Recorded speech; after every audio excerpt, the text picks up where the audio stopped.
Hey guys, this is Surex Gaming and welcome back to another episode of the Kombat Codex, the video where I go over 10 behind the scenes and lore facts about Mortal Kombat characters recently announced in Mortal Kombat 1. Today's video is going to be focused on the runner-up in our recent poll as to who you would like to see next, and that is actually Smoke. Recently, Smoke was broken down in the Kombat cast, as well as being revealed a couple months ago in the Lin Kuei trailer. And we know that the Smoke that's going to be playable and appear in MK1 is very different to the Smoke that we've come to know and love over the years. So let's go through Smoke's history and break down these top 10 facts about Smoke that you may or may not have known. Fact number 1. In Mortal Kombat 9, it is revealed that Smoke's real name is actually Thomas Verbada, and that he originates from Prague in Eastern Europe. This would make Smoke of Czech descent, although he doesn't have any noticeable accent, and he spends the entire game speaking in English. But in Mortal Kombat 1, it's revealed that he's uncovered by the Lin Kuei after a hunting accident very early on in life. So this could be the same case for the earlier timeline, and that could explain why Smoke, despite being from Prague, doesn't actually speak with a Czech accent or that language. Fact number 2. Smoke's origins and powers have changed very dramatically throughout all three of the timelines. In the original timeline, Smoke spends most of the story as a cyborg, and how he gets his powers isn't ever really touched upon, outside of the Cyber Initiative enhancing his powers as a cyborg. In the MKX timeline, it's revealed that his powers originate from Thomas Verbada being sacrificed to a demon called an Enenra, who Smoke actually kind of merges with and becomes, and is able to use the demon's smoke powers. After this happens, Enenra and Smoke murder the cult who sacrificed him for revenge, and then Smoke loses all memory of his past. However, in MKX, he fully identifies as the demon Enenra once he becomes a Revenant. In the newest MK1 timeline, Smoke is revealed to have self-taught, weaker and more practical magic compared to Sub-Zero and Scorpion, with no mention to the Enenra demons so far. Fact number 3. Smoke spends majority of the series as an unwilling villain, despite being a morally good character. Originally being captured and transformed into Cyber Smoke by the Lin Kuei, then freed by Sub-Zero, before being programmed back to evil by Noob Saibot, in his quest to create an army of cyber demons for the Netherrealm. In the NRS timeline, Smoke, despite being a hero and defender of Earthrealm, is killed by Sindel during the events of MK9, and made into a Revenant by Quan Chi. Smoke is unfortunately not freed from this fate like Scorpion, Sub-Zero and Jax, and spends the entirety of the game as a Revenant.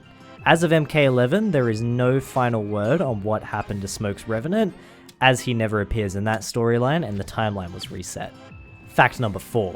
Smoke appears in the Living Forest of MK Shaolin Monks, where he will give you a series of side quests to complete. Once all of Smoke's quests are complete, you will unlock Mortal Kombat 2 to play.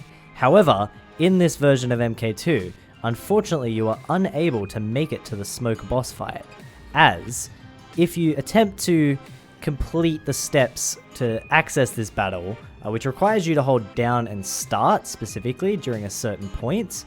Unfortunately, that doesn't work in this version of the game, as it will just pause the game instead of activating the secret fight between Smoke.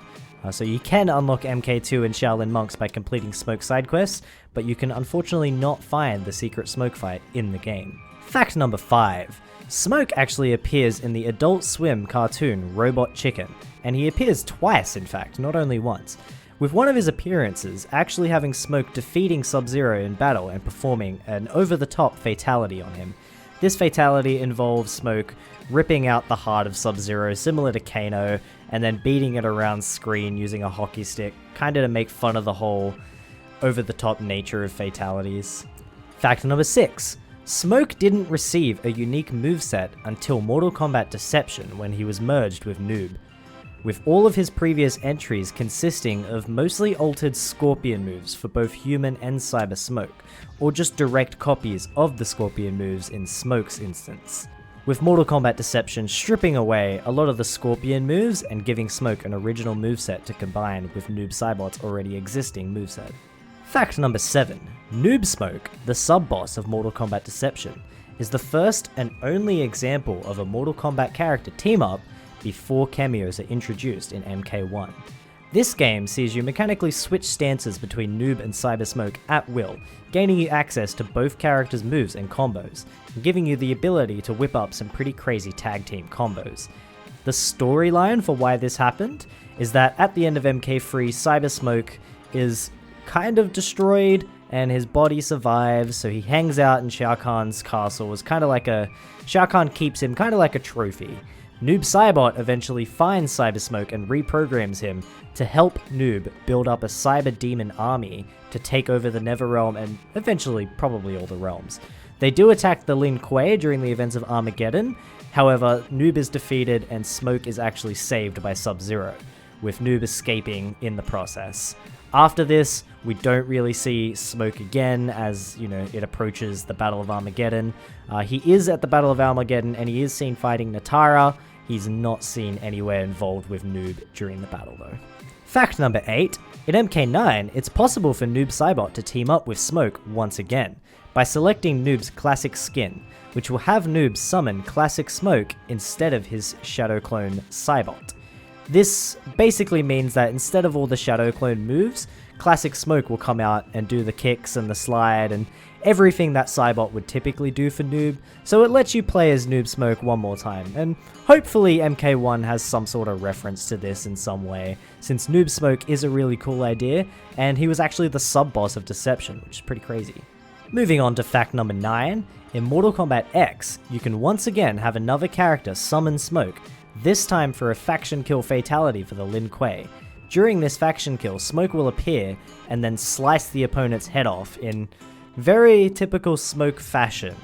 He looks pretty much exactly the same to how he looks in the MKX story, and it's the only faction kill in the entire game that lets you summon another character. And moving on to our final Smoke fact of the day. In MK1, Smoke is voiced by Yuri Lowenthal, a very famous, I'm really sorry if I butchered that last name, Yuri, a very famous voice actor known for his portrayal of Spider-Man, and easily recognizable as one of the most famous and beloved Spider-Man voice actors. You can find his work in the Spider-Man PS4 games, as well as a lot of Spider-Man content. I believe in Ultimate Alliance he voices Spider-Man, probably a lot of the cartoons he voices Spider-Man. Yuri Lowenthal is very famous for voicing Spider-Man. He's also known for voicing Ben 10, which was really awesome. He does a great job in Alien Force and Ultimate Alien, and I love Ben 10. And so far, from what we've seen, he's doing a great job as Smoke, and I'm curious to hear more. Alright guys, that brings us to the end of this Kombat Kodex video dedicated to Smoke. Please let me know down in the comments what you thought of this video, as well as who you want to see next time.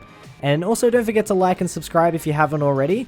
Thanks again, I know I say this in every video, but thanks again for the crazy support lately, guys. These videos are so much fun to make, and it makes it so much more fun when you guys are commenting and engaging and liking and showing me all this love. But yeah, thanks for watching, guys, and I'll see you guys in the next video. Peace out.